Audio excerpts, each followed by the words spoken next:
Bom demais! Seja bem-vindo a mais uma edição do Inspendcast. E você que acompanha a gente aqui sabe, nós falamos aqui sobre gestão de pessoas, gestão de negócios, liderança, inteligência emocional e sempre um convidado muito especial. Solta a vinheta!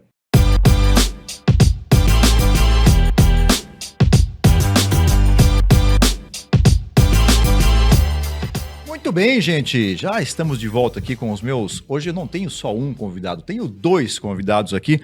Um já está virando da casa, mais um pouco vou contratar o Rafa para fazer os podcasts comigo aqui, porque sempre dá muito certo, né, Rafa? Sempre um ótimo bate-bola. Ué, são sempre bate-papo e bate-bola aqui, que a coisa rola e aí vira sempre um assunto muito legal. Seja bem-vindo de novo, Rafa. Rafael Cunha, se você nunca viu.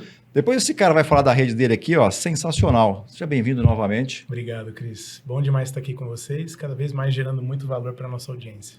E trouxe também hoje aqui um convidado que veio através do Rafa, Gustavo Costa. É isso? Isso aí, certíssimo. Obrigado. Belo desafio estar do lado dessa fera, junto com você.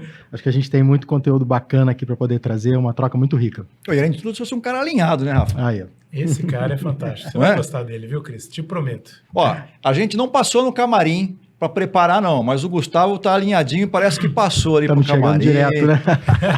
Na emoção, é assim mesmo. É Vamos na sempre emoção. assim. Tá ótimo. Meus amigos, nós temos um monte de coisa para falar aqui. Sei que você tem voo ainda previsto para hoje, né? O cara quando tem agenda muito movimentada, gente importante, né, Rafa? É importante. Aí fica nessa... Tem que ser cronometrado. Mas hoje aqui, acho que tem um bom tempo para a gente quebrar o gelo, né? Tem sim. Aproveitar esse tempo. E vamos contar aqui, para a gente já começar o nosso bate-papo, que o Gustavo é co-founder da Unique Human Connections. Fala um pouco para a gente o que é a Unique. Muito bom. A Unique é uma consultoria de recrutamento executivo. Está aí completando 11 anos agora de atuação no mercado, foi fundada em 2013. A gente vem inicialmente com o conceito de uma boutique, né, orientada realmente a atender os clientes de uma forma mais individualizada. Nessa linha do tempo, nessa jornada de 11 anos, acabamos também expandindo o nosso portfólio de serviços.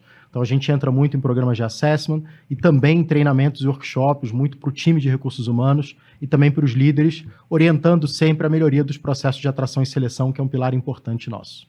Eu estava comentando, né, um pouco antes da gente chegar aqui, nós estávamos na sala fazendo um esquenta, dizendo o seguinte, a gente entende que concorrente não é inimigo, né? Então a gente está numa linha muito próxima e eu acho que isso é um bate-papo legal porque enriquece muito, a gente tem muitas coisas para falar a respeito de temas conhecidos, né? Porque, você é um especialista também em treinamento de liderança, desenvolvimento de liderança, mentoria, pelo que a gente comentou ali, entendo que você tem essa bagagem e acho que é muito legal, isso facilita a troca, né, Rafa? O benchmark é sempre muito rico, né, Cris? Porque por mais que a gente tenha conhecimentos ali semelhantes, a vivência é diferente. Cada um tem a sua vivência e cada um tem desafios diferentes, então acaba que o conhecimento, a entrega aqui, acaba sendo única de cada lado, né, Cris? Você sabe que eu não sei que andaram colocando na minha água hoje, mas você viu que eu estou acelerado hoje, né? Tá muito bem, cara. A quantidade de evento e gravação daqui hoje foi um negócio maluco. Eu vou desacelerar. Isso. Ô, Rafa, se apresenta para quem não viu os outros episódios. Fala um pouquinho de você. Bom, eu sou Rafael Cunha, eu sou estrategista, influenciador digital, empresário, palestrante e venho apoiando empresas, empreendedores e times que desejam trabalhar personal branding, né, dentro das redes sociais, impulsionando o branding das empresas, principalmente no LinkedIn, que é hoje a rede social mais importante no âmbito corporativo. Então, sou fundador da WideCorp, uma empresa de aceleração de marketing digital e vendas pelo LinkedIn, e venho realmente colaborando com esse ecossistema de influência de compra no meio B2B, vendas high ticket, conquista de clientes de alto valor, principalmente utilizando estratégias e técnicas de social selling, personal brand, que hoje são as técnicas que diferenciam a gente na comunicação pelas redes sociais. Afinal de contas, aonde está a atenção das pessoas? Então, até tenho dados aqui para compartilhar. O Brasil hoje é o terceiro maior consumidor de internet do mundo. E o segundo que mais está na rede social, mais de 3 horas por dia nas redes sociais. Então, eu venho justamente ajudando as empresas e os empresários a se comunicarem melhor nesse ambiente e conquistando a atenção dos seus potenciais clientes e também relevância dentro desse mercado aí de infoprodutores, digital e principalmente dentro ali do ambiente social. Tô achando que quem segue a gente vai ver a gente mais vezes junto, né? Eu também tô achando. Tem boas possibilidades, né, Cris? Isso é bom, coisa boa atrai coisa boa, né? Exatamente. Olha, e detalhe, né? Eu gosto muito dessa ideia dessas parcerias, dessas alianças, porque o objetivo nosso, óbvio, que como toda empresa, a gente precisa ter alguma receita com as coisas que a gente faz em conjunto, mas o objetivo de atender ainda melhor, né? Quem está comprando a gente, seja através da tua empresa, seja através da minha empresa, seja através da sua empresa, de forma que isso sempre seja melhor para o cliente, né? Para aquele que vai consumir isso, né? Com certeza. Se você olhar, e vou pegar um gancho já nessa temática, o desafio, principalmente das áreas de recursos humanos, que eu acho que a gente transita dentro desse ambiente como cliente, é hoje muito grande pela acessibilidade de conteúdo que está pulverizado. O RH está sendo demandado por ser uma área hub de soluções para várias frentes, está sendo demandado por tecnologia, está sendo demandado por projeto, por processo, por marketing, reputação, marca empregadora, treinamento de liderança, sucessão, análise de performance. Então tem uma série de demandas que está chegando para a equipe de RH e o objetivo de você conseguir concentrar e facilitar, ou ser um facilitador da vida dele, talvez é um grande desafio dessas organizações. Organizar esse conteúdo e colocar dentro de um hub de soluções, eu acho que é um ponto importante para o RH. Né? Como é que a gente tem visto muito, há algum tempo já falam isso, né? Que o RH precisa ser cada vez mais estratégico, né? Tem que ser mais parte do negócio. É óbvio que cuidar de gente faz parte do negócio, mas o RH não tem sido, de repente, esse parceiro que o CEO, né, ou os diretores gostariam. O que você está vendo de movimento disso que poderia tornar o RH ainda mais estratégico para as empresas? Primeiro, eu vejo que é um caminho sem volta. Eu acho que as organizações que já perceberam e colocaram como prioridade a área de RH funcionar como uma estratégia de negócio, já começam a medir os resultados e o impacto real de resultado financeiro dentro do grupo. Algumas outras organizações estão começando a se movimentar para isso agora. E tem uma mudança até de mentalidade dentro do RH. O próprio time de recursos humanos, que historicamente era um time muito mais para dentro da empresa, está se abrindo também para fora, está olhando um pouco mais de benchmark, está se conectando mais com as áreas, está tendo interesse legítimo de conhecer do negócio, que é uma das coisas que lá no passado tinha muito pouco, do RH que quer, às vezes, uma experiência profissional numa outra área, quer ter uma experiência na área comercial, na área de marketing, hoje já existe, já promove isso, e ao contrário também, executivos de outras áreas que estão querendo fazer carreira dentro do RH. Então esse movimento, que é um posicionamento para que você possa fazer da área de gente, da área de recursos humanos, estratégia de negócio, já começa a reverberar e já tem um impacto real no resultado financeiro das empresas. Eu ia compartilhar uma informação. A McKinsey fez um estudo global, ela divulgou, se eu não me engano, no semestre passado, acho que foi em abril de 2024. Ela fez um estudo do custo que as empresas de grande porte, principalmente listadas na Bolsa, Standard & Poor's, globais, conglomerados, o custo dessas organizações quando elas não têm uma boa análise de competência das suas funções, ou seja, o profissional está desempenhando uma cadeira que ele não tem a competência necessária para, quando ele tem um problema de produtividade, ele é improdutivo, às vezes por uma questão de gestão, e o problema de engajamento, que também, de novo, está ligado à liderança. Esses três fatores geram um custo de aproximadamente 480 milhões de dólares para uma empresa de grande porte. Esse resultado saiu no reporte da McKinsey no semestre passado. E qual é a conclusão que a gente hoje observa? Se RH, que é estratégico, não conseguir olhar impacto financeiro das más ações e, consequentemente, conseguir resolver, não vai conseguir levar para o próximo nível, que é a função da estratégia. Eu acho que isso é uma informação relevante. Mas isso não passa, de repente, pelo departamento, ou pelo menos parte do departamento pessoal? Porque o departamento pessoal é um departamento de mais números, né? Isso.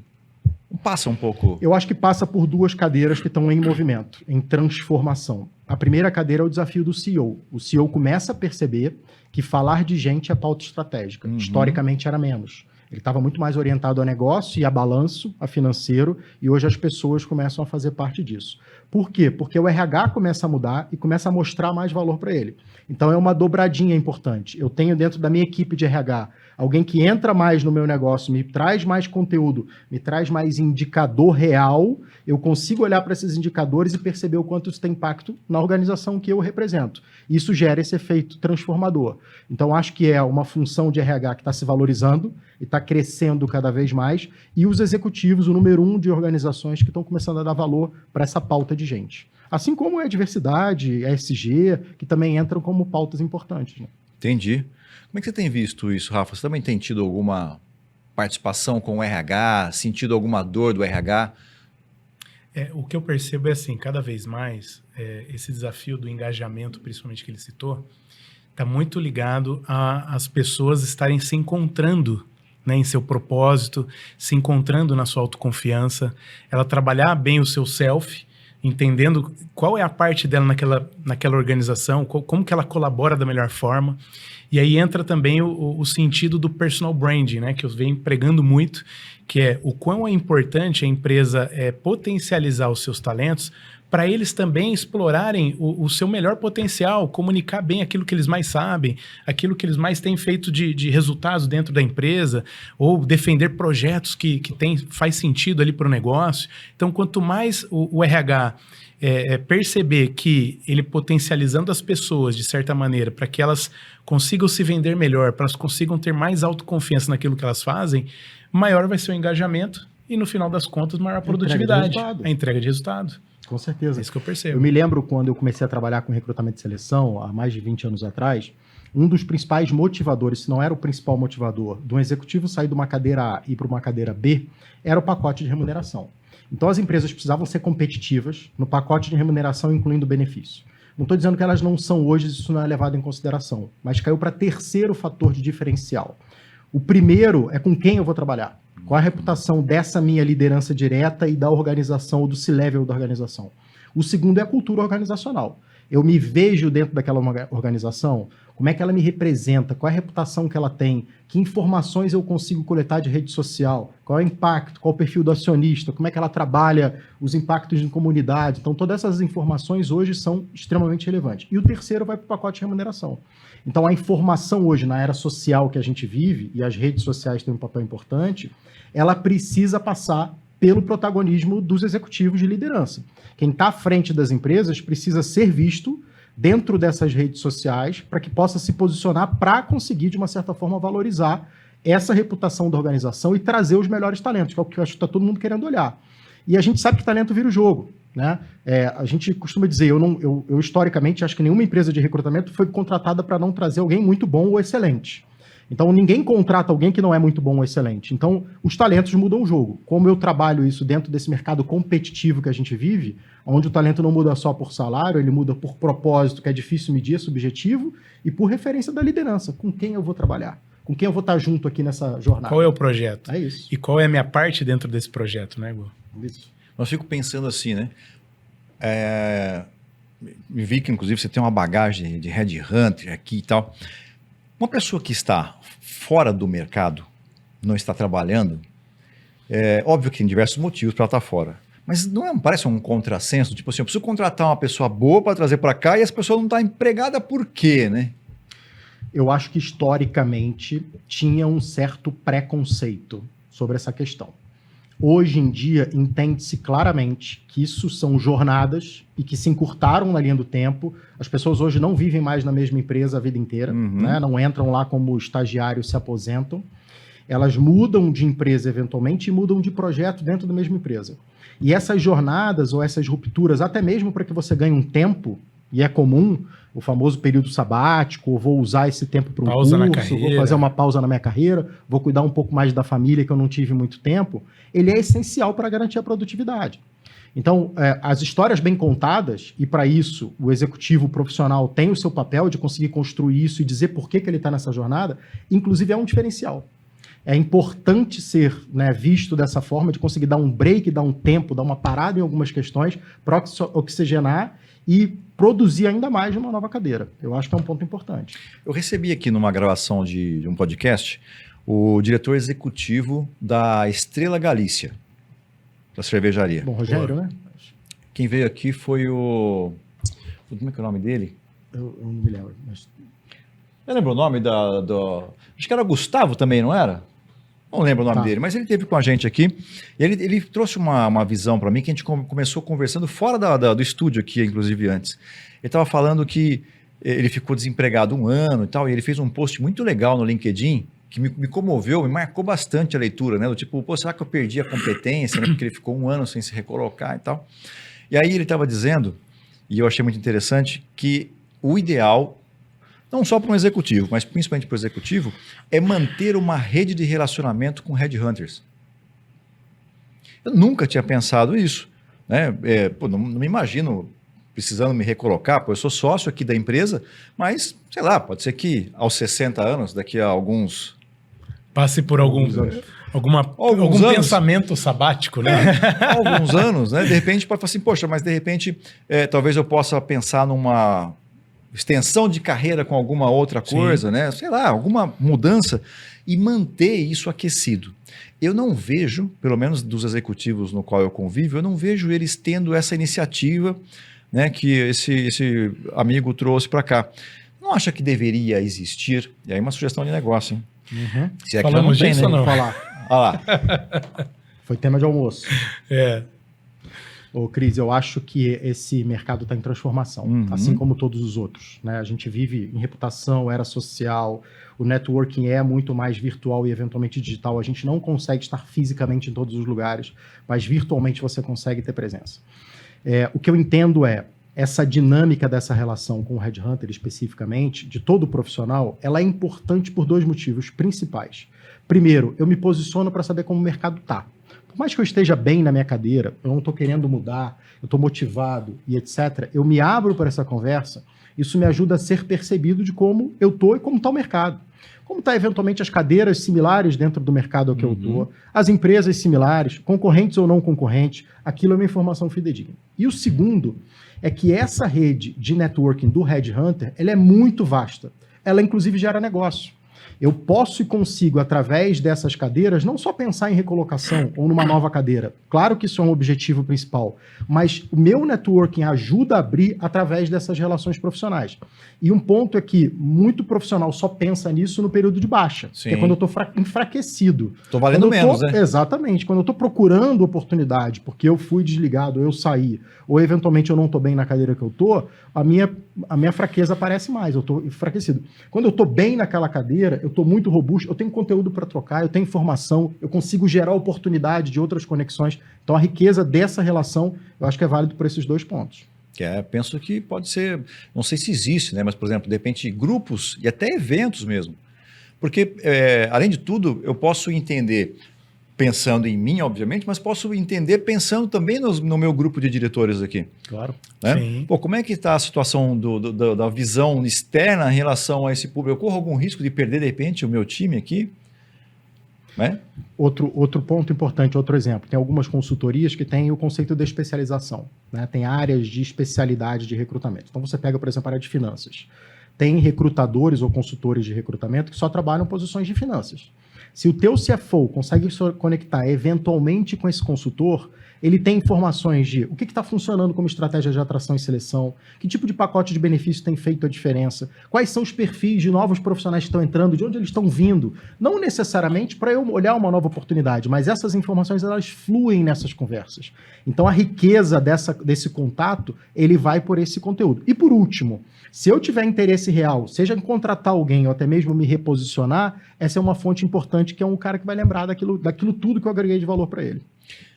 E pensando dessa forma, né, me dá uma visão de que o LinkedIn é um grande headhunter hoje, né? Eu costumo dizer que o LinkedIn ele é um veículo.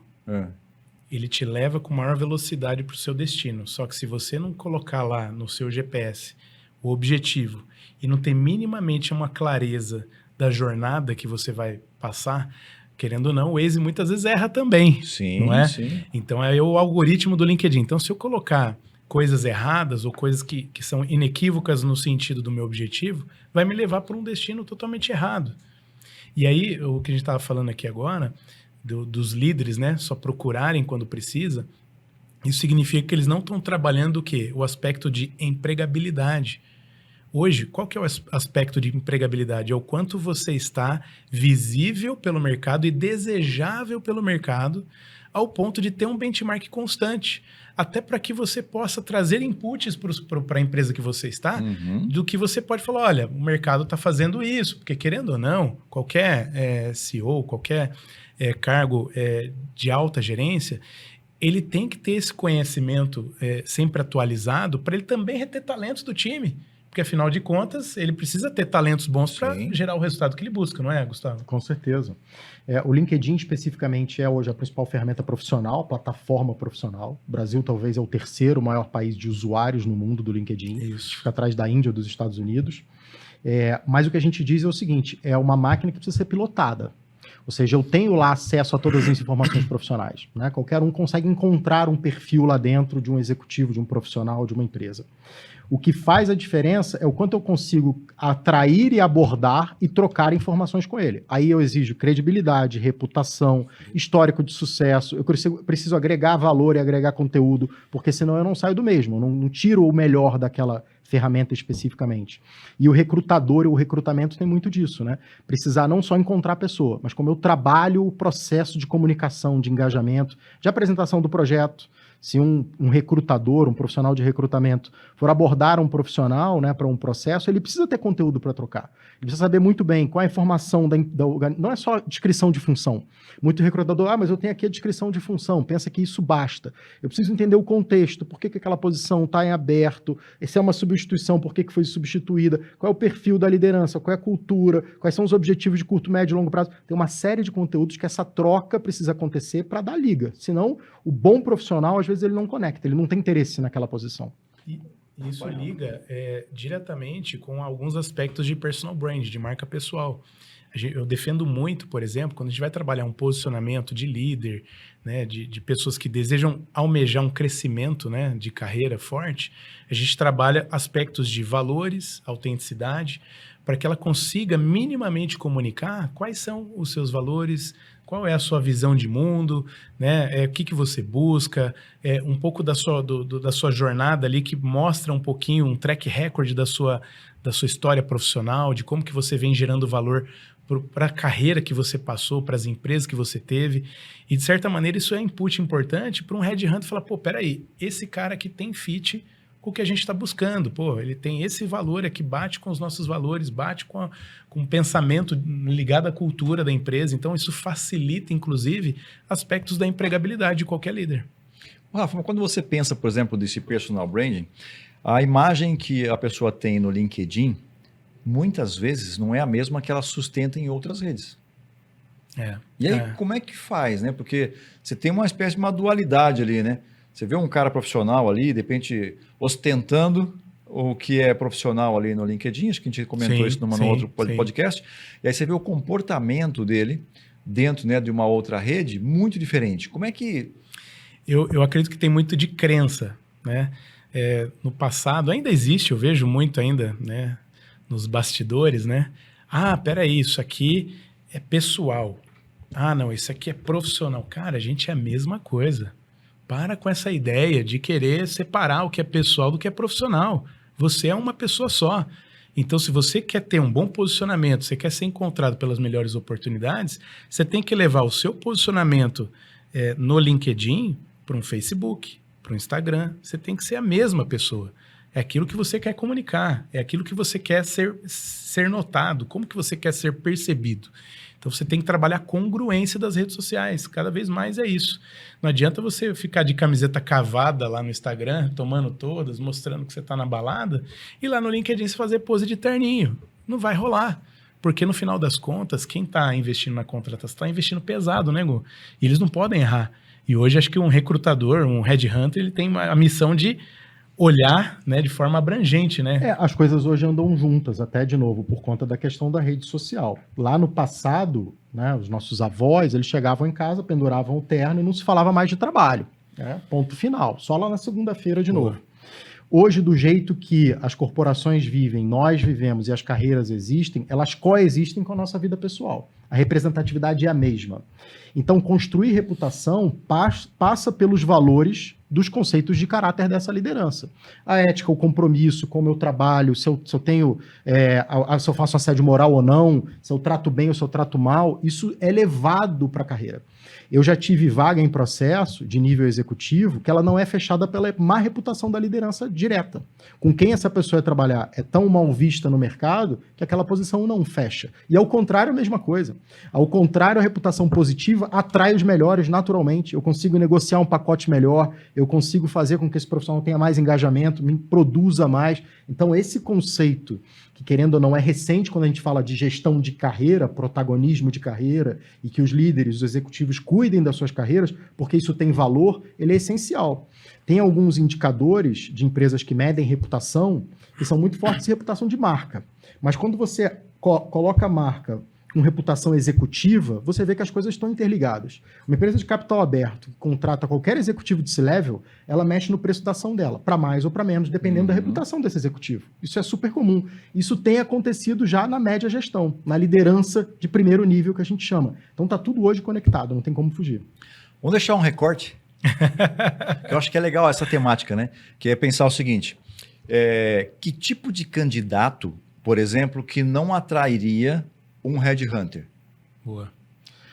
Eu acho que depende, e vou explicar por que depende.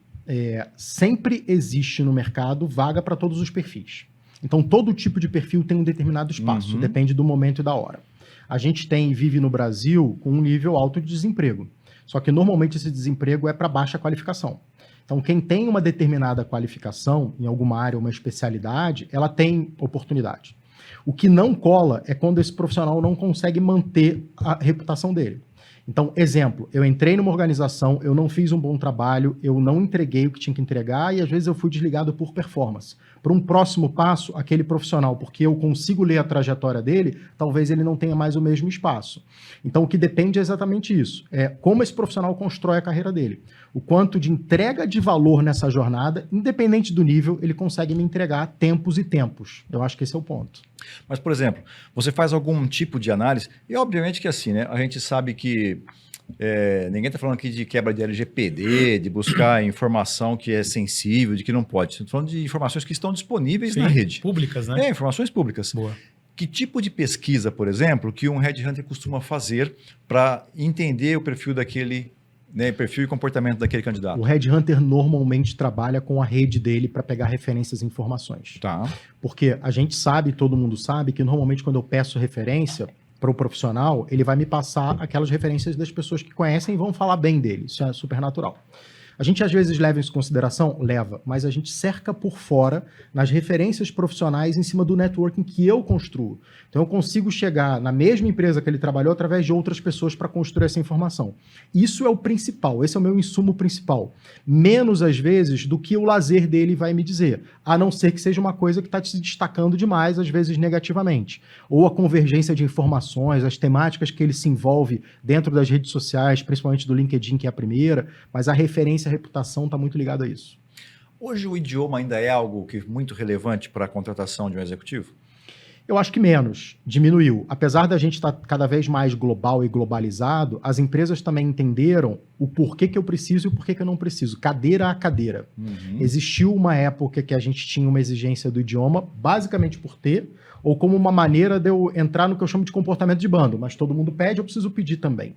E não necessariamente aquele profissional iria usar. Então hoje se percebe que para essa cadeira ele não vai precisar tanto, eu não preciso. Até porque a gente tem no Brasil ainda um gap e uma carência do idioma, principalmente do inglês. O percentual é muito baixo de executivos, é em torno de 1/3 que dominam realmente o idioma a ponto de conseguir fazer uma apresentação, conseguir defender uma ideia, um e-mail, um telefonema, etc. Então isso é um ponto de ruptura ou de barreira para você conseguir fechar uma posição. Então tem muito mais critério. Realmente eu vou precisar? Então a gente exige. Se não vai precisar, não exige tanto. Entendi. Dentro do material que eu tenho seu aqui, está dizendo que você também é cofundador de um ecossistema de soluções em recrutamento e seleção com foco em estratégias de capital humano. E que você foi responsável aqui por projetos de C-Level, conselho, programas de desenvolvimento de liderança, que você já comentou. Desse trabalho de conselho, é uma atuação que você ainda tem hoje? Sim.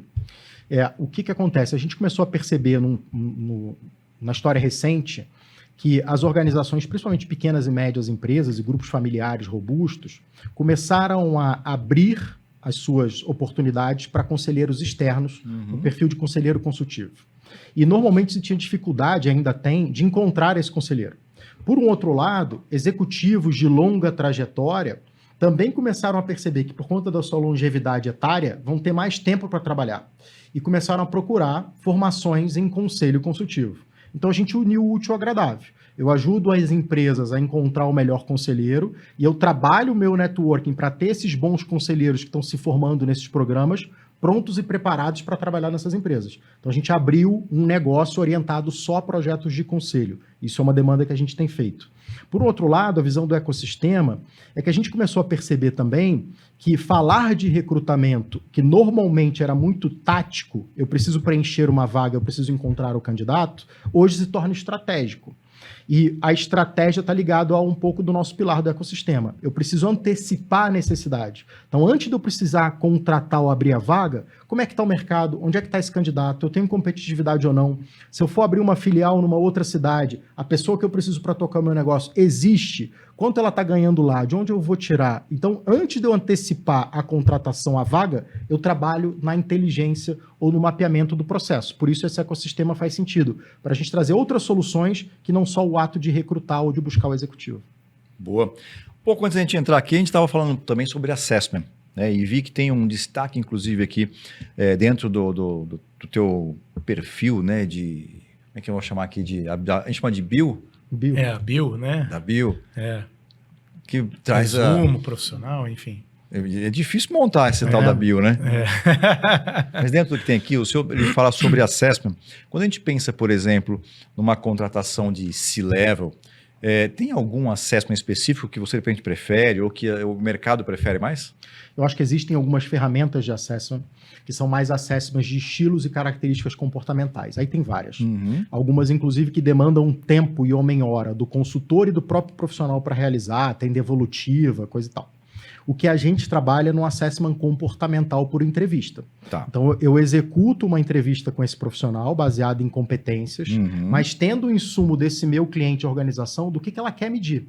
Porque competência todo mundo tem. Eu preciso entender quais são as melhores para aquele desafio especificamente. Qual é o peso, né? Qual é o peso, né? Para que você quer? Então você quer promover esse gerente a diretor. O que esse diretor dessa cadeira precisa te entregar como competência? Boa. E aí eu vou medir se esse gerente tem mais ou menos comparado aos demais. Isso, através de uma entrevista por competência, a gente consegue orientar baseado nessa bússola que a organização dá. E, eventualmente, a gente usa um teste comportamental para balizar essa relação, mas menos as ferramentas mais comportamentais, de estilo, que demandam mais tempo dessa devolutiva mais robusta. Estava comentando contigo um pouco antes aqui também sobre o DISC, né? Eu particularmente gosto muito do DISC. É antigo para danar, né? Eles acho que é de 1920, se eu não me engano, o DISC, MBTI de 1929, logo depois da quebra da bolsa, se eu não me engano, são ferramentas relativamente antigas. E aí algumas pessoas me perguntam assim, mas uma ferramenta tão antiga, não tem ferramenta nova? Mas uma das coisas que eu vejo de benefício de uma ferramenta antiga é a homologação dela, cara. Não tem coisa mais testada, né? Porque assertividade, né? O que você tem de dado gerado, não é de uma ferramenta... Eu uso muito o DISC para recrutamento. E eu acho que o DISC tem duas vantagens. Primeiro, ele é super simples de realizar. São 8 a 10 minutos que qualquer profissional faz, feito em perguntas online. E segundo, um leigo consegue ler e interpretar facilmente. É claro, ele precisa de ajuda, eventualmente, para interpretar o conteúdo inteiro do relatório. Os indicadores, mas ele consegue ali extrair algumas informações principais. Então, por essa simplicidade e, claro, o resultado que ele traz ligado à simplicidade, eu acho que ele é uma grande ferramenta, sim. Rafa, já preencheu algum DISC alguma vez? Eu já fiz, inclusive, formação em análise comportamental. Acho que nós fizemos na mesma escola. Eu acho. Foi sim, cara. Fizemos, né? Foi sim.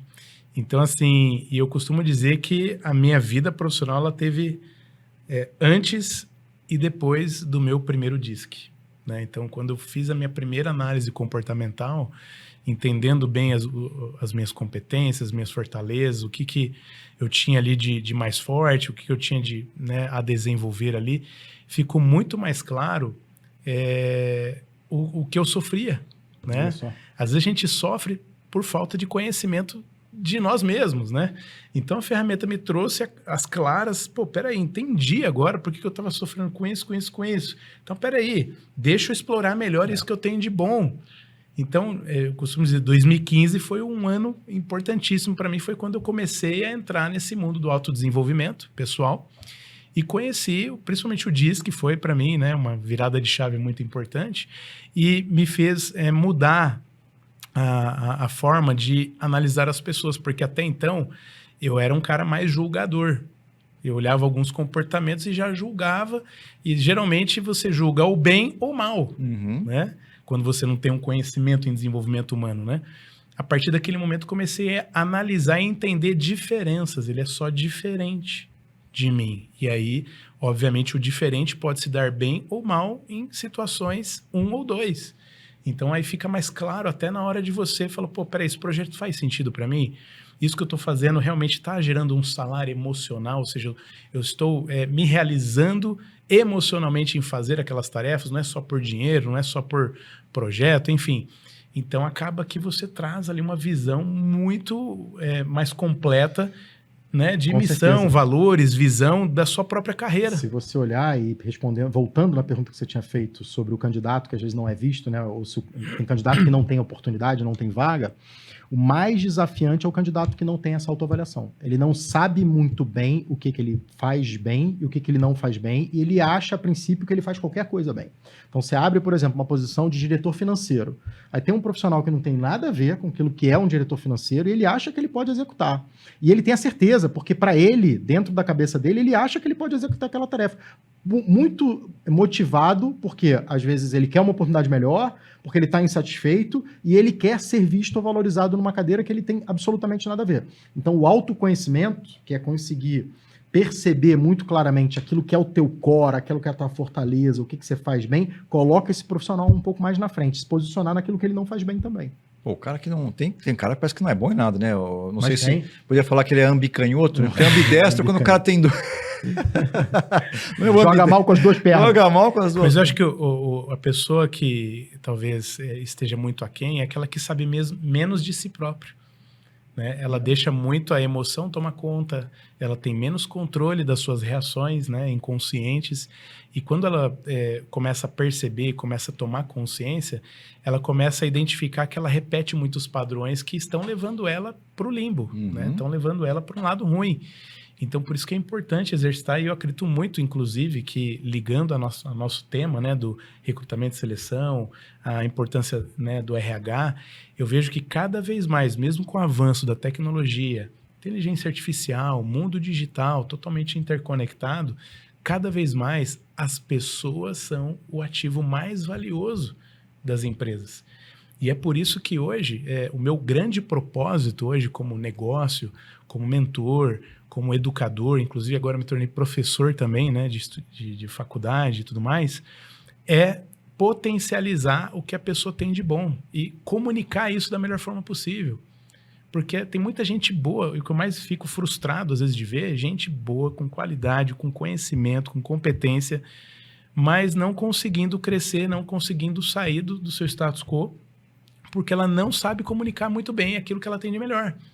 E aí é onde a gente entra com técnicas de personal branding, social selling, para que ela consiga realmente mostrar aquilo que ela tem de melhor e de forma estratégica para as pessoas certas, na pílula certa, né, na dose certa, para que ela consiga alcançar o objetivo que ela mais deseja. Você comentou, né, no início que nós somos uma pessoa só, né? Então não importa se é na vida pessoal ou profissional, nós somos uma pessoa só.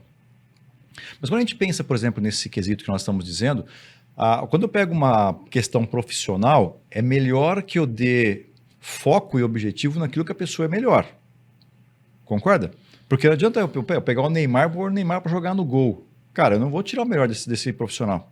Exato. Mas quando a gente pensa nessa mesma figura, na questão pessoal, não é melhor que eu trabalhe nela justamente os pontos negativos? Então, profissional eu pego os pontos positivos e no pessoal eu pego os pontos negativos para trabalhar ela. Eu acredito o seguinte, todos nós sempre teremos pontos a desenvolver. Mesmo aquela área de talento, aquela área que a gente tem uma competência bem desenvolvida, sim, a gente, às vezes, se a gente não souber usar bem ela, a gente tem pontos a desenvolver com ela. Não tem perfeição, não existe. Exato, né? Eu acho que a consciência que eu gosto de trazer é de papéis. Então, eu sou a mesma pessoa, tanto no ambiente profissional quanto pessoal, mas eu tenho vários papéis. Então, por exemplo, na rede social, qual que é o meu papel? O meu papel é comunicar bem o quanto que eu sou bom profissionalmente, o quanto que eu posso gerar de resultado para quem me contratar, para quem contratar o meu trabalho, o meu serviço, minha palestra, meu treinamento, enfim. Esse é o meu papel na rede social, principalmente no LinkedIn. qual que é o meu papel no Instagram? Mostrar um pouco dos meus bastidores, né? De repente trabalhar alguns conteúdos diferentes, um pouco mais curtos ali, algumas sacadas, alguma coisa mais rápida, que ligue com o perfil daquele público, daquela rede social, porque o Instagram é uma rede dinâmica, o pessoal quer ver rápido, né?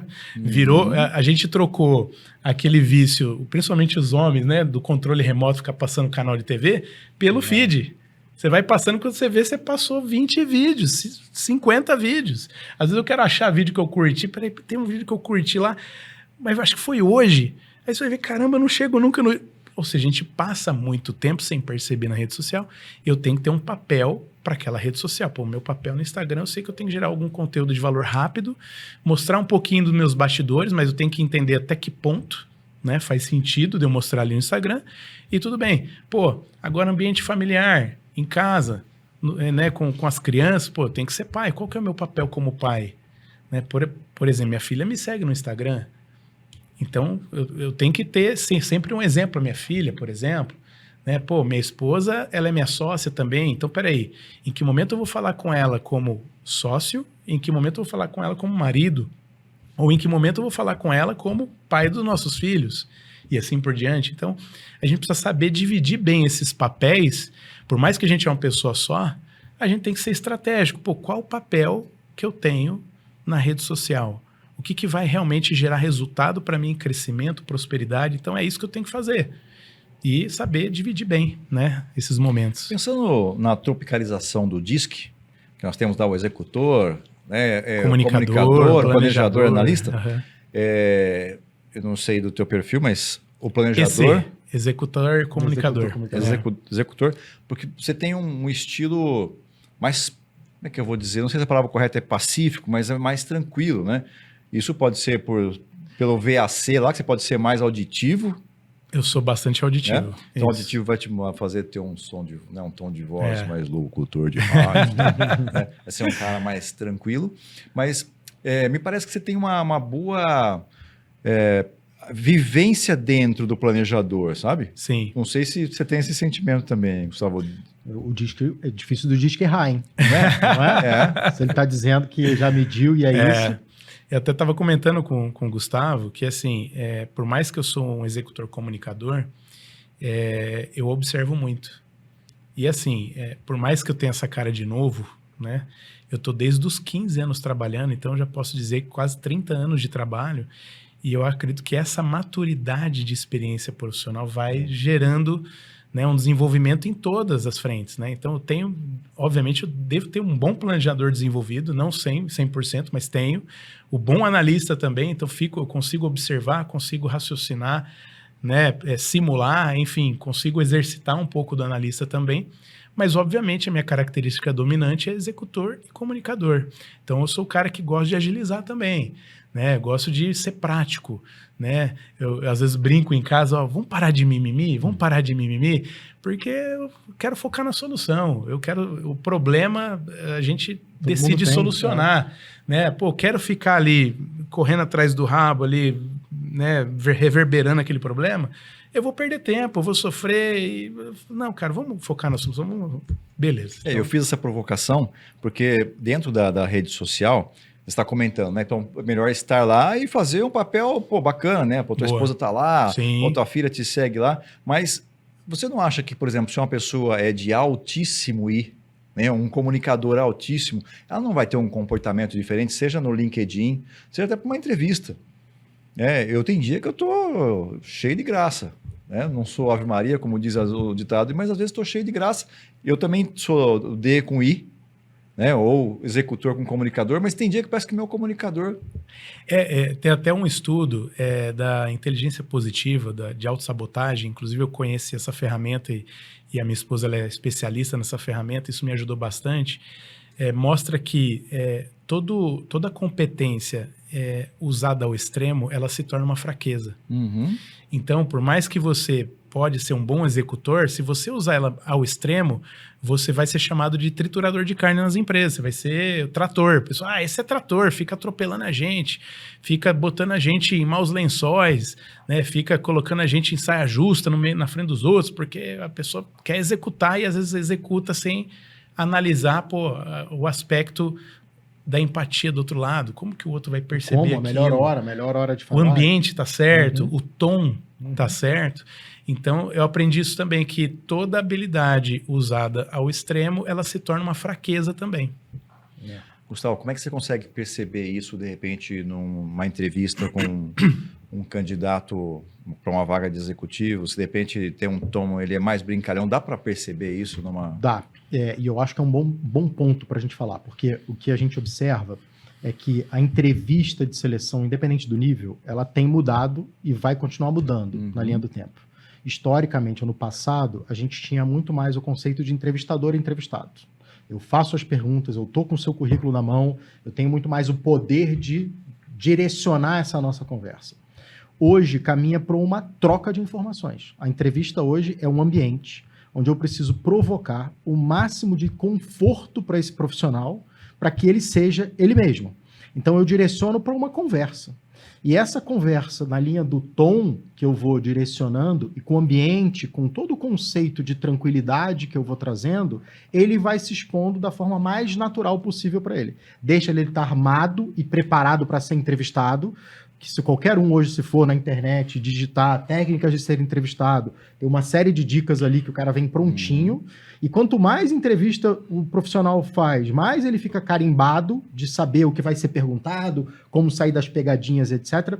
Mas se eu levo ele para esse momento de natural, fala que eu te escuto, vamos conversar, me conta sobre isso, me fala essa amenidade, me tira um pouco do foco só da profissão, ali eu consigo perceber um pouco mais da essência dele.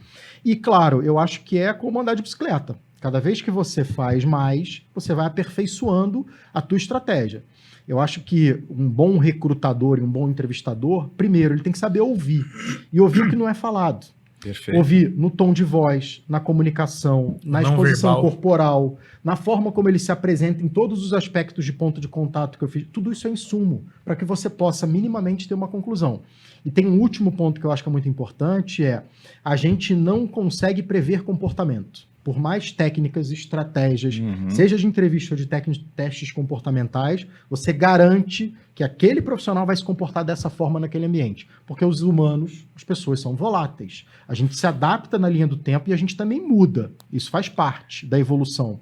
Então, as técnicas de entrevista, a maneira como eu conduzo essa conversa, tem que me trazer esses insumos, mas nunca ser um carimbo. Ou ser uma coisa, fulano é sempre assim. Não necessariamente. Pode ser um estilo, uma São característica. evidências, mas não são comprovações Não dá para colocar na pedra. absolutas, né? Exato. Nunca vai dar certo nessa empresa porque ele tem esse comportamento. Não necessariamente. Então, acho que a beleza desse processo, e eu venho de carreira de engenharia, eu fiz engenharia como formação, e o que me encanta de trabalhar com gente, trabalhar com o que eu trabalho, é que não tem essa previsibilidade, porque o engenheiro ele é muito racional, né? Ele está acostumado a fazer contas racionais e chegar a conclusões óbvias.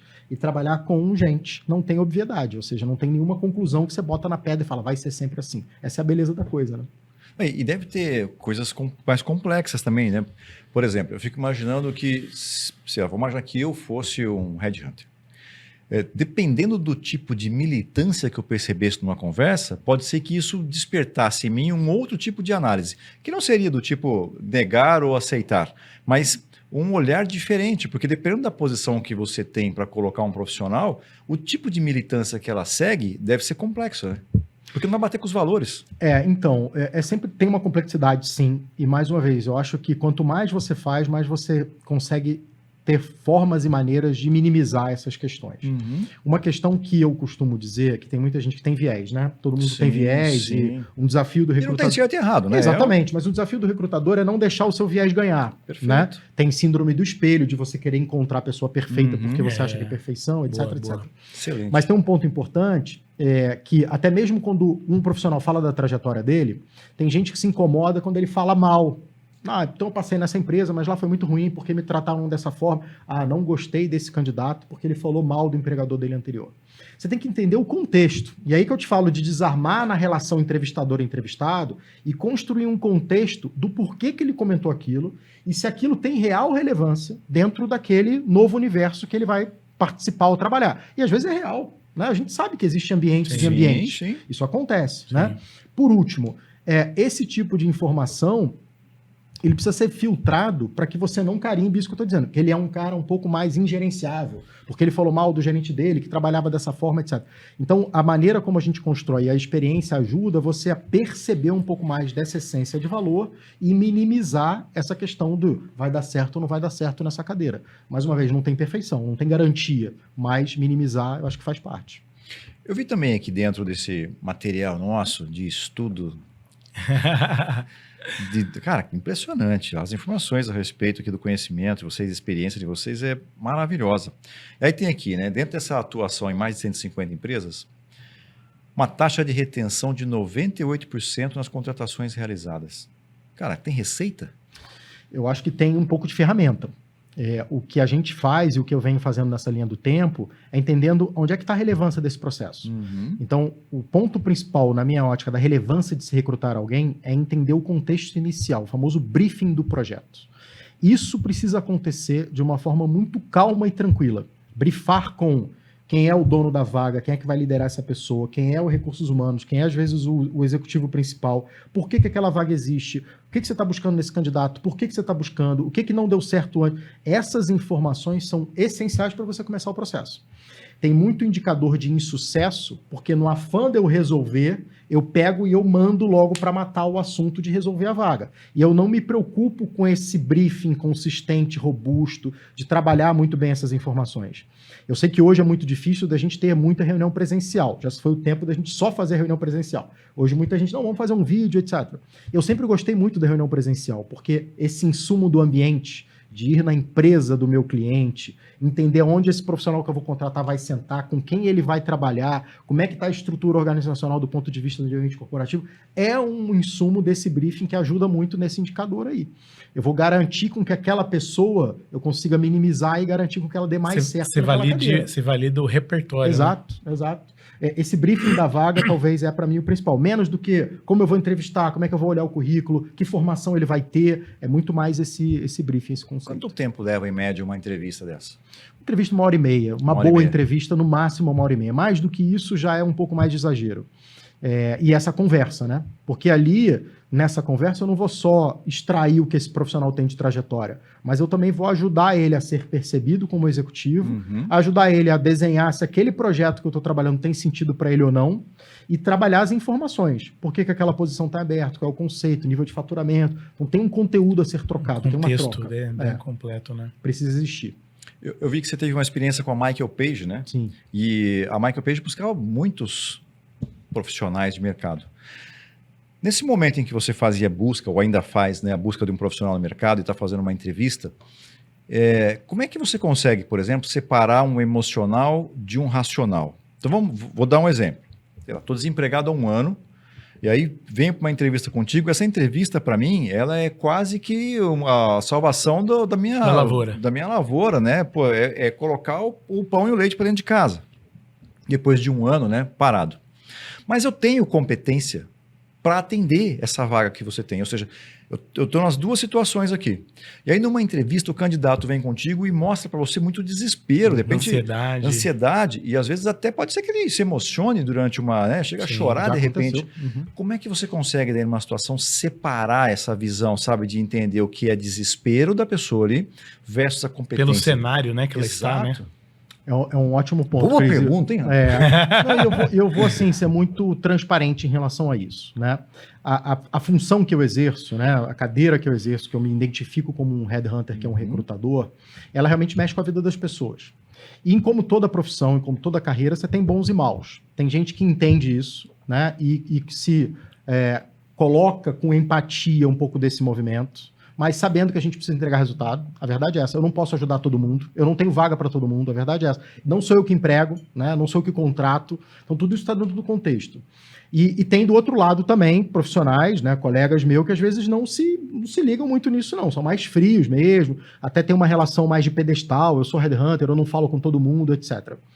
Eu entendo que a transparência na relação é importante. Eu preciso ajudar esse profissional a dizer, inclusive, por que às vezes eu não consigo colocar ele naquele projeto.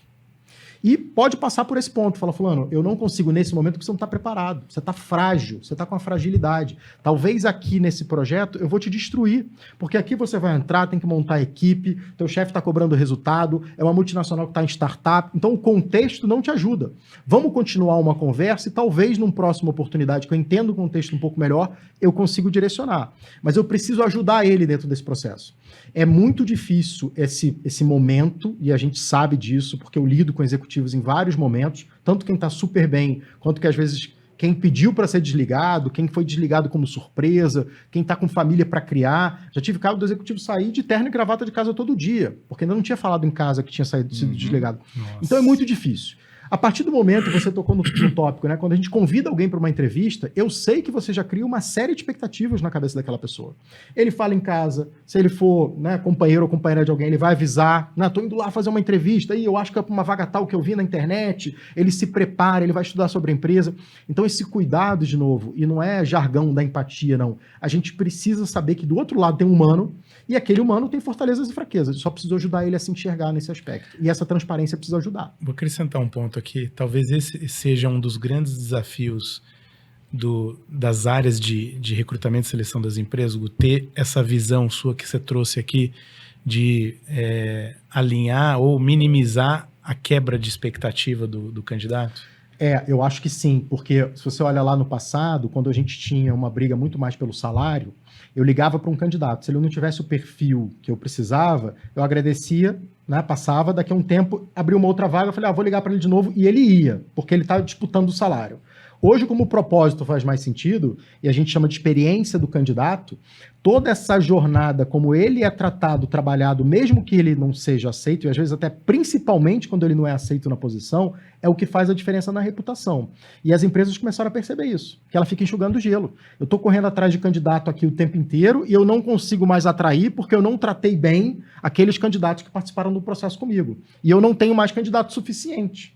Porque o mercado se fala e se conhece. O candidato é um né? produto, né? Exatamente. É um consumidor. A gente fala isso quando o candidato é um cliente. É um cliente. Você pega qualquer empresa que tem um produto ou serviço que venda para B2C, ele é potencialmente um cliente. Mas é teu produto E também. ele é claro que é meu produto. E das empresas, Sim, porque ele é um recurso humano. Sim, né? perfeito. E ser tratado dessa maneira é o que todo mundo quer, como cliente, como consumidor, sabendo da importância. E por último, transparência é essencial.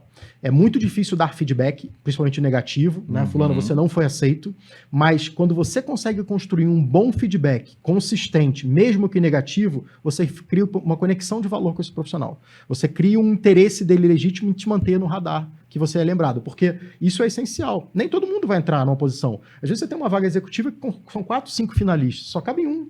E os outros 4, você fala o quê? Como é que você trata ele? Né? É isso. Eu vi um documentário nada, desse do History, aquele programa... É um programa que faz análise comportamental, e aí ele pegava o entrevistador e ele ia receber lá um candidato para ele poder decidir qual candidato que ele escolheria, se seria o candidato 1 ou 2. E aí vários entrevistadores iam fazer esse processo. Só que qual que era a pegadinha? A pergunta que ele ia fazer era a mesma, então todos os candidatos iam responder a mesma pergunta, só que eles não sabiam que as candidatas eram atrizes e elas eram gêmeas. Então as perguntas eram as mesmas, só que o que elas faziam de diferente no combinado delas? Elas respondiam as perguntas com ordens diferentes, invertidas. Todos os candidatos... Elas estavam com roupas iguais, idênticas. Todos contrataram a candidata 1 e não contrataram a candidata 2. Por causa da sequência da resposta que elas usaram para a mesma pergunta. Então, tipo assim, me fala as suas características, não sei, eu sou comprometido, não sei o quê, não sei o quê, não sei o quê, não sei o quê. E a outra invertia. Eu sou responsável, em vez de ser comprometido, não sei o quê, não sei o quê, não sei o quê. Essa inversão fazia com que os caras mudavam isso na mente deles. Modelo mental. É modelo viés. mental. É isso mesmo. A gente tem uma tendência natural a levar em consideração o viés. A empatia, a síndrome desse espelho, de olhar para a pessoa e se identificar nela, né? De uma certa forma, olhar o teu passado e contribuir com a avaliação em cima da tua história, não da tua história como profissional, mas quanto mais entrevistado... Não, isso não vai dar certo, porque toda vez que um profissional responde desse jeito essa pergunta, aqui não dá certo. Isso é viés. E hoje, com o valor e o potencial das competências comportamentais, menos técnicas e mais comportamentais, saber conduzir avaliações de entrevista é um diferencial competitivo para você performar melhor como liderança, para você entregar mais resultado, porque você monta os times melhores. Então, a essência e a beleza está em conseguir construir essa quebra de viés, usar ferramentas para te ajudar nisso, né? A gente sempre comenta aqui, né, quando vai vir os especialistas, e aí algumas perguntas chegam aqui. Eu sei que eu tenho um tempo mais curto, mas eu vou trazer algumas perguntas aqui. Boa. Muitos líderes ainda focam em grandes investimentos em propaganda e mídia para fortalecer a marca. Na sua visão, qual é o papel do marketing boca a boca dos colaboradores para a reputação de uma empresa? Vai, Rafa, olha aí. Olha, cada vez mais a gente fala de employer branding, né? Ou seja, o quanto a marca ela tem uma boa reputação pelas pessoas que passam ou passaram por aquela empresa, né, Gustavo? Até por isso que a gente cada vez mais percebe que existe uma necessidade das empresas investirem em pessoas para ser o seu branding, né? A soma dessas pessoas é que faz um bom branding das empresas, ou seja, o líder que está ou que saiu daquela empresa, como ele fala daquela empresa, é aquela velha história do casamento, né? Ah, conheço a minha esposa depois que eu separei, ou seja, como que tem sido esse final da relação da empresa com os colaboradores, e não somente isso, principalmente na área de recrutamento. Inclusive, recentemente, uma cliente minha que está buscando uma transição de carreira, ela teve um agendamento de entrevista com uma boa empresa, né? E por 2 vezes o RH lá, a recrutadora lá da empresa, falhou no horário, não entrou na call e não deu satisfação. Então, são coisas assim que, na minha visão, hoje, diferenciam uma propaganda realmente que tem ali uma profundidade de levar a empresa para cima ou para baixo. Então não adianta investir em anúncios e fazer campanhas publicitárias milionárias se não é a verdade. Tem que ser a verdade da empresa. E a verdade é como ela trata o colaborador, como ela contrata, como ela trata o prestador de serviço, o parceiro, o terceirizado. Então, na minha visão, você realmente levar a sério as pessoas, né? Acho que eu traduziria isso. Essa propaganda, essa questão das pessoas ali, de certa maneira, dentro da rede, poderem comunicar ou fazer diferença na comunicação aí das empresas. Todo mundo no grupo de amigos comenta da empresa que trabalha, né? E o que a gente pergunta é, o que você acha que estão falando sobre você nesse grupo de amigos aí? Porque aquilo é uma fonte de talento indireto. Existe um indicador, se eu não me engano, 2/3 de muitas posições que são fechadas nas empresas são através de indicações internas ou referências. Alguém que foi trabalhar lá e gostou e chamou um amigo, indicou para o RH. Então, esse valor, isso é um valor real, né? As empresas às vezes esquecem que o seu colaborador é um influenciador total da sua marca. Gustavo, você até já abordou esse assunto aqui, mas acho que vale a pena se deixar isso para o recorte. Na sua opinião, quais são os principais fatores que tornam uma empresa atraente para novos talentos? Pode mandar direto aqui nessa...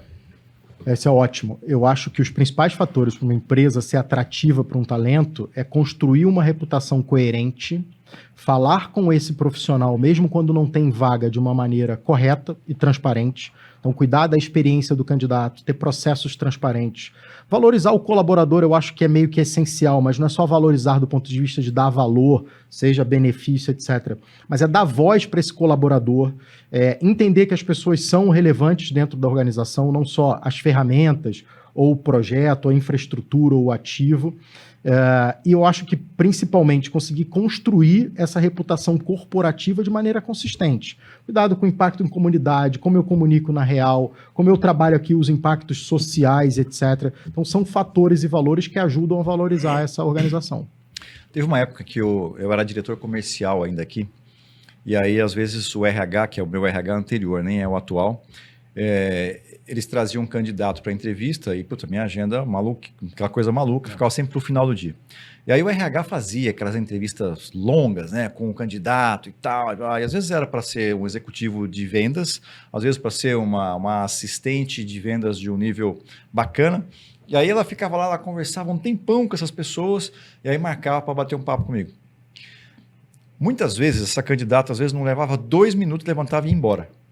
Sério. E aí, meu RH ficava alucinado. Mas como que você conseguiu fazer isso e tal? E a pessoa saía feliz. Primeiro que assim, né? Às vezes eu tenho um comportamento diferente. Primeiro, eu servia o café para a pessoa, Aí. ou um chocolate. Aham. Né? Era uma sala lá no 2º andar, né? Hoje a gente está aqui na cobertura, mas a gente ficava numa sala de vidro lá no 2º andar. E aí a pessoa estava lá aguardando, eu abria a porta assim, quer um café ou um chocolate? Aí, eu aceito, né? Aí eu ia lá, buscava e eu servia. E a cadeira que estava nessa sala, ela tinha uma cadeira que parecia ser uma cadeira diretor Aham. e uma cadeira convencional. Uhum.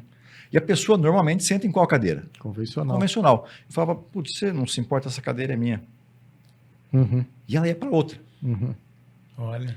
Cara, quebrava completamente o clima Boa. da entrevista. E aí eu falava assim, olha, o trabalho dessa posição é um trabalho muito desafiador, por exemplo, como prospecção. Vai receber muito não. E tem que ter muita bagagem de automotivação, experiência para você se automotivar. Eu tenho 2 posições aqui dentro da empresa. Uma é para essa, que é extremamente desafiadora, e uma outra vaga que deve surgir daqui a alguns dias, e aí não era mentira, Uhum. que vai ser para a área de eventos, que é muito mais tranquilo. Você quer continuar o processo nessa vaga ou você prefere aguardar que eu te chamo para outra oportunidade? Cara, na hora você percebia quem estava afim de... acho que isso aqui não Construir. tem muito a minha cara. Eu Quem posso tinha espírito voltar... de guerreiro. Construir. É. Uhum. Posso voltar para essa outra oportunidade? Claro. Já vou deixar registrado aqui que vou precisar contratar, mas é que essa aqui eu gosto de deixar muito transparente como é que ela vai ser, como é que vai ser o desafio. A pessoa levantava com um sorrisão, abraçava e ia embora, não gastava 2 minutos. Sensacional. É isso. Fazer diferente, né? Claro. Se estava certo ou errado, não sei, mas pelo menos não ficava ali pessoas que depois ia me dar trabalho, porque... Querendo te convencer, né? E você querendo desenhar o melhor cenário, às vezes, para ela, o que às vezes não vai acontecer, né? A Tati, que talvez tenha sido quem fez o contato contigo, né? A Tati está comigo aqui, sei lá. Quantos anos tem a Tati aqui? Uns 5, 6 anos? Mais ou menos, né? Acho que é por aí. Ela veio para ficar um mês, para cobrir as férias de uma outra colaboradora. E aí, depois desse um mês, ela ficou. Mas como que eu contratei ela? Ela sentou lá na sala, nós começamos a conversar e meu RH estava junto. Cara, pensa numa pessoa que estava energia baixíssima. Seria na lata. Cara, não, ao contrário. não, Aham. baixíssima. Com depressão. Eu Eita olhei e falei, ferro. essa menina tá com depressão. Aí acabamos a entrevista e o meu RH falou assim, acho que não dá, né? Uhum. Eu falei, dá, eu posso ajudar ela. Tá dentro da minha competência ajudar e tirá-la da depressão. Pode trazer. E ela veio para ficar um mês e tá comigo aqui. Que legal, que Olha barato. que top. Isso aí. Exatamente. E você sabe mais ou menos a história de como a gente está aqui, eu e você, por exemplo? Como? Ela estava para entrar num dos grupos que eu tenho no LinkedIn. Eu sou dono de alguns grupos, né, de conexões, de membros, né, no LinkedIn. Esse grupo tem mais de 200 mil membros hoje, né, lá. E aí, enfim, ela precisava ter minimamente, né, um perfil adequado para ser aceita lá no grupo. Aí eu falei, olha, a sua foto não está aparecendo, mas ó, é uma configuração de privacidade. Tudo me leva a crer que é isso. Resolve. Ela, mas como que eu resolvo? E eu até falei para o Gustavo, cara, não é situação recorrente, né? Porque hoje eu não consigo ter esse tempo Claro. de falar com todo mundo, né? Mas estava naquele momento, não, peraí, não vou deixar ela sem resolver essa parada. Aí eu mandei, fiz um print que faz... Ela, pô, que legal, consegui fazer. Então, agora tá tudo certo, beleza. Então, seja bem-vindo ao grupo, legal. E foi o primeiro contato que a gente teve. E aí passou-se um tempo, acho que você deve ter demandado para ela, pô, me encontra aí alguém que fala assim, assado, pra gente, né, ter o... Aí ela veio, chamou. me encontrou de novo. Que legal. Fizemos ali a nossa primeira gravação, que foi fantástica, né? Foi sim. E você vê, e isso está ligado, de novo, ao aspecto de relacionamento. O quão é importante a gente adotar uma postura de relacionamento sem querer resultado a curto prazo. Relacionamento positivo, né? Pô, deixa eu agregar valor para essa pessoa, né? Deixa eu resolver, deixa eu ajudar aqui. O que é 1 minuto, o que é 3 minutos, o que é 5 minutos. Às vezes é uma ajuda pequena dessa que faz o dia daquela pessoa. E eu já recebi vários depoimentos, inclusive de audiência, né? Que às vezes participam de lives. Teve uma pessoa uma vez que falou, Rafa, você salvou a minha vida. Falou, como assim salvei sua vida? Eu não sou médico, né? Não faço cirurgia. Ela, não, Rafa, teve uma época que eu tinha acabado de ter minha nenê e estava num momento sabático, complicado, e eu assistia todas as suas lives e tudo que você fala parecia que era para mim. E, pô, você me deu força e tal, eu consegui voltar para o mercado, inclusive iniciei empreendedorismo, queria muito te agradecer. Então, esse é o salário emocional que eu tenho, que acho que é o que mais, né, me conforta no meu dia a dia, de aplicar o social selling e trabalhar conteúdo de valor que realmente ajude as pessoas. Sim. Pode ser que eu nem conheça as pessoas que eu estou ajudando, pode ser que uma ou outra passe a querer saber mais, de repente se torne clientes, mas não tem problema. O que importa, e aí talvez essa é uma consciência que eu quero levar muito para os líderes de empresa, que você quer influenciar mesmo seus colaboradores? Compartilhe conteúdo. E o LinkedIn hoje é onde os seus colaboradores estão consumindo conteúdo.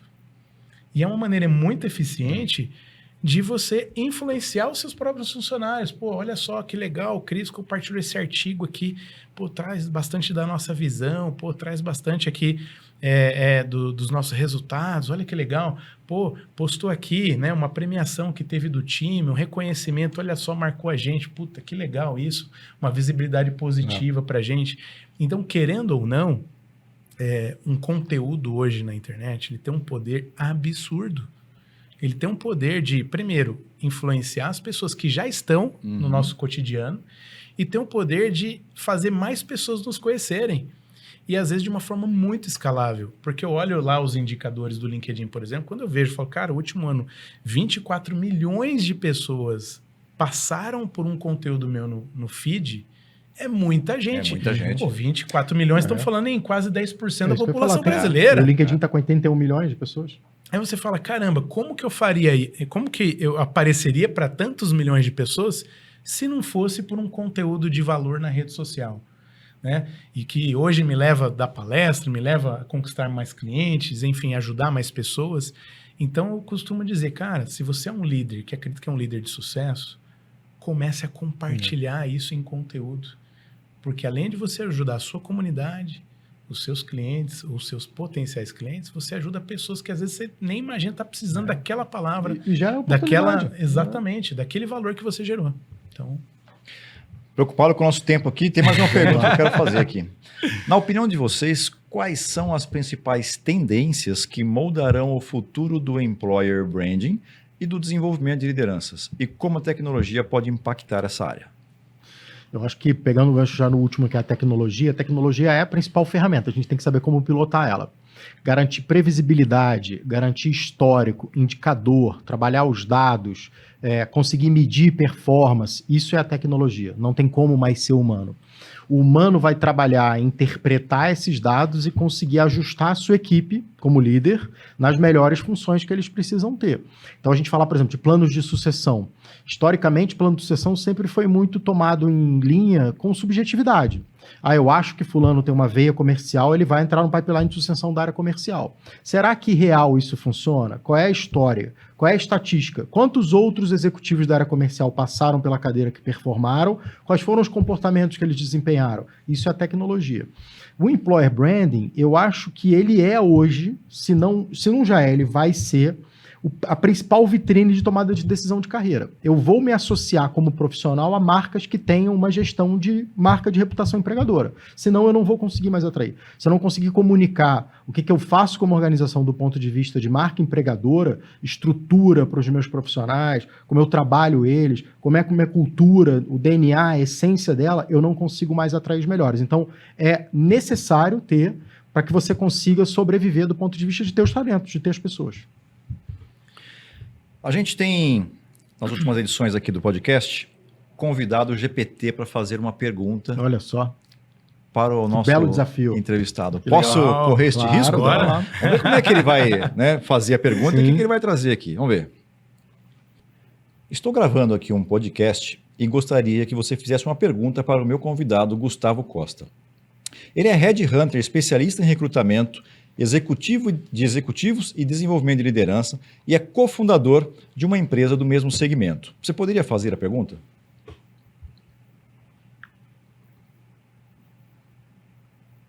Que legal!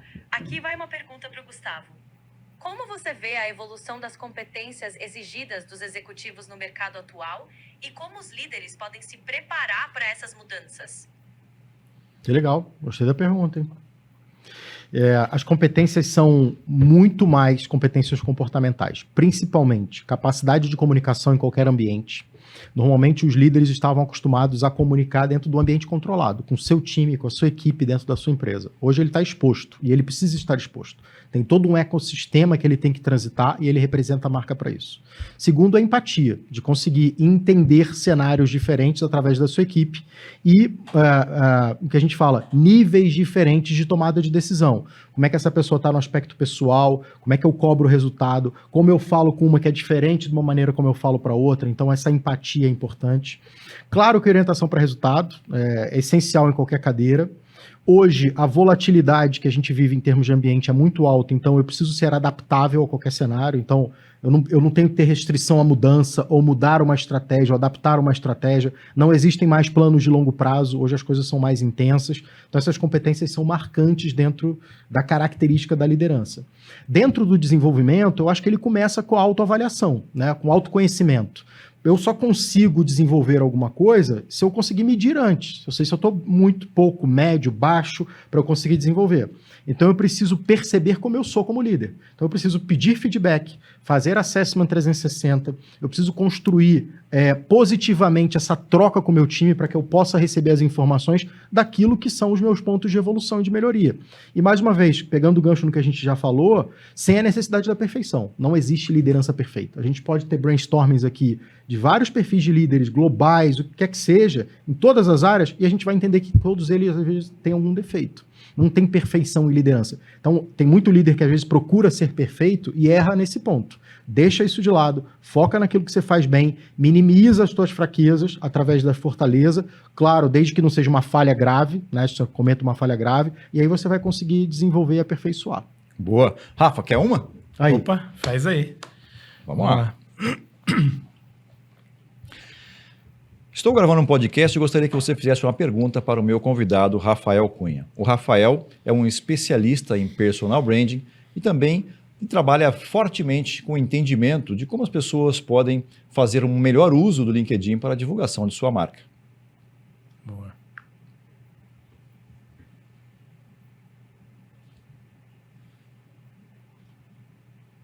É uma área difícil para ela, hein? Tá pensando ainda, Rafa? Uma pergunta interessante para o Rafael seria: na sua experiência, quais são os erros mais comuns que as pessoas cometem ao tentar construir sua marca pessoal no LinkedIn e o que elas poderiam fazer para se destacar de forma autêntica na plataforma? Uau, excelente pergunta. Muito bem. Bom, o primeiro grande erro, né, que eu vejo muito é a pessoa desmerecer a ferramenta como se fosse um mero currículo online. Ou seja, cadastrar competência, habilidade, né, anos de experiência, atividades que fez, enfim, usar somente como um currículo, um repositório de currículo. Esse é o grande erro que eu vejo hoje ainda, né? Então, o segundo erro que eu vejo é justamente o que a gente estava falando. O LinkedIn ele não pode ser interpretado como uma plataforma de vagas de emprego. Ela tem que ser encarada como uma plataforma de networking. Né? Então, eu tenho que estar ativo com uma certa frequência lá para eu manter as minhas conexões, os meus contatos ativos, eles lembrarem sempre de mim, eu poder agregar valor para eles. É como se fosse, eu gosto muito de fazer a seguinte analogia: cada post no LinkedIn é uma roda de bate-papo. Então, se você viu um post que fala de algum tema que você goste, ou que você se interesse, ou que naquele conteúdo existam pessoas que também estão num círculo que você fala, pô, eu preciso me aproximar, fazer contato com essas pessoas, ou estar mais próximo dessas pessoas, é uma roda de conversa. Então, você tem a oportunidade de usar o LinkedIn como microeventos, né? Você ir lá, participar, agregar valor. E a melhor maneira de ser autêntico dentro da plataforma é você trazer um pouquinho, documentar um pouquinho a sua jornada, compartilhar a sua jornada dentro da rede. E não só as suas vitórias, mas os desafios que você passou, né? Trazer ali insights que você teve no seu dia a dia. Então, esses dias teve até um amigo, né, que tá na área de eventos, ele falou, Rafa, que tipo de conteúdo que eu não posso deixar de postar? Eu falei, cara, documente a sua jornada de líder. Então, ele falou, pô, toda semana eu faço uma reunião de status report com o time e tal. Então, cara, tenta tirar uma selfie de cada reunião dessa e pega as sacadas de cada um. Falou, galera, vou colocar lá, vou colocar o meu insight e cada um de vocês comentem o insight de vocês, o que agregou, né, o que ficou para essa reunião dessa semana, né, em termos de objetivo, de crescimento para cada um, para todos nós. Então, você trazer um pouco mais do seu dia a dia para a plataforma, de uma forma estratégica e construtiva, você vai ser autêntico e você vai gerar valor e principalmente valor para a sua marca pessoal. Rafa, para a gente já caminhar para o fechamento aqui, dicas de alguma série nova que você está vendo desde o nosso último episódio de podcast, algum livro novo? Olha, o livro novo que eu quero recomendar é um livro que ele é até contraproducente para muitos, né? Que é Hábitos Atômicos. E principalmente a gente que vem da área comercial, né, Cris? Eu e você temos essa jornada. Veia, né? Não sai. Qual que é o grande erro das pessoas que têm ali como objetivo metas de vendas, negócios fechados? É focar na venda, né?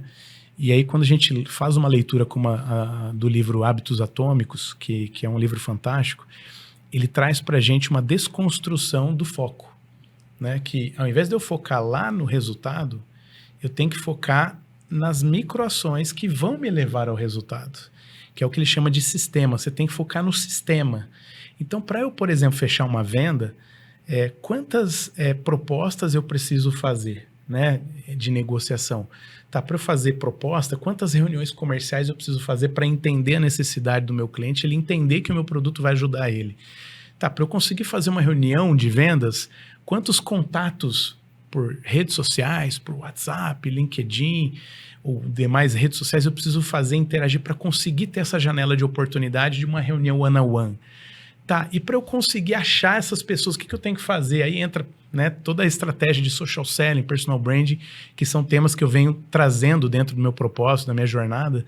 Então, esse livro eu recomendo para quem quer deixar de sofrer, focando no resultado, para realmente ter foco naquilo que vai te levar ao resultado. Então, essa é a minha dica do livro de hoje. Bacana. Eu vi um trechinho de uma live do Conrado Adolfo esses dias, e ele estava na live do Instagram. Então, estava girando ali, entrou ele ao vivo. E peguei um trecho que eu achei interessante. Ele falou o seguinte: líderes de vendas, vocês não serão respeitados se a roupa de vocês não estiver suja de graxa. Sapato gasto, né? Todo mundo fala sapato. Gostei muito disso.